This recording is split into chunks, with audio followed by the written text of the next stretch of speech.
আজকের ভিডিওটা আমি রান্নাঘর থেকে শুরু করলাম। আর আমি আজকে রান্না করতেছিলাম সিম আলু ভাজি। নোয়ার পাপা সিম আলু ভাজিটা অনেক পছন্দ করে, আমারও অনেক ভালো লাগে। হাই এভরিওয়ান, আসসালামু আলাইকুম। সবাই কেমন আছেন? আশা করছি সবাই খুব ভালো আছেন। আমরাও আলহামদুলিল্লাহ ভালো আছি। সিম আলু ভাজি একটু কড়া হলে আমার কাছে খেতে বেশি মজা লাগে। আর আমি সাথে রান্না করব ডাল। এখানে 2 রকমের ডাল নিয়েছি, মুগ ডাল আর মসুর ডাল। ডালটা আমি আগে প্রেসারে সেদ্ধ করে নিব। আর এখানে মরিচ, লবণ আর হলুদ দিয়ে আগে প্রেসারে সেদ্ধ করে নিয়েছি। সাথে একটু তেলও দিয়েছিলাম যাতে করে ফেনা না পড়ে বাহিরে। প্রেসার কুকারে যখন ডাল সেদ্ধ করা হয় তখন একটু তেল দিলে তাহলে বাহিরে আর ফেনা পড়ে না, প্রেসার কুকারও নষ্ট হয় না। ডালটা আমি ফোড়ন দেওয়ার জন্য এখানে পেঁয়াজ, শুকনো মরিচ, তেজপাতা আর রসুন দিয়ে ভালো করে একটু নেড়ে নিব লাল লাল করে। ডালে আমার একটু পাঁচফোড়ন দিলে খেতে বেশি মজা লাগে। অনেকে পাঁচফোড়ন পছন্দ করে না, কিন্তু ডালে পাঁচফোড়ন না দিলে আমার কাছে মনে হয় যে ডালটা মজা লাগে না। পাঁচফোড়নের ফ্লেভারেই আমার ডালটা মজা লাগে। এখানে পেঁয়াজ রসুনটা ভালো করে ভেজে নিতে হবে, না হলে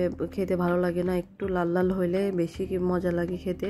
আর এইখানে এই যে আমি পাঁচফোড়নটা দিয়ে দিলাম। পাঁচফোড়ন দেওয়ার পরে একটু নাড়াচাড়া করে সামান্য একটু ডাল দিয়ে ঘুটে নিব। মা যেরকম করে রান্না করতো, আমার আম্মাকে দেখেছি ডাল তেলে দেওয়ার সময় একটুখানি ডাল দিয়ে ঢাকনা দিয়ে ঢেকে রাখে যাতে করে বাসনাটা চলে না যায়। আর ওটা খেতে আসলে অনেক মজার লাগে। মায়ের মতো রান্না আমাদের হয় না। মায়েদের রান্না আসলে অনেক মজার হয়। যার যার মায়ের হাতের রান্না তার কাছে বেশি মজা লাগে। আমার আম্মুর হাতের রান্নাও আমার কাছে অনেক মজা লাগে। আর এই যে ডাল আমার মোটামুটি হয়ে গিয়েছে, এখন ভালো করে একটু জাল তুলে নিব। আমার রান্নাঘরে অনেক রোদ আসে, এই যে দেখতেই হয়তো বা পারতেছেন যে অনেকটাই রোদ একদম চুলার পর এসে পড়ে।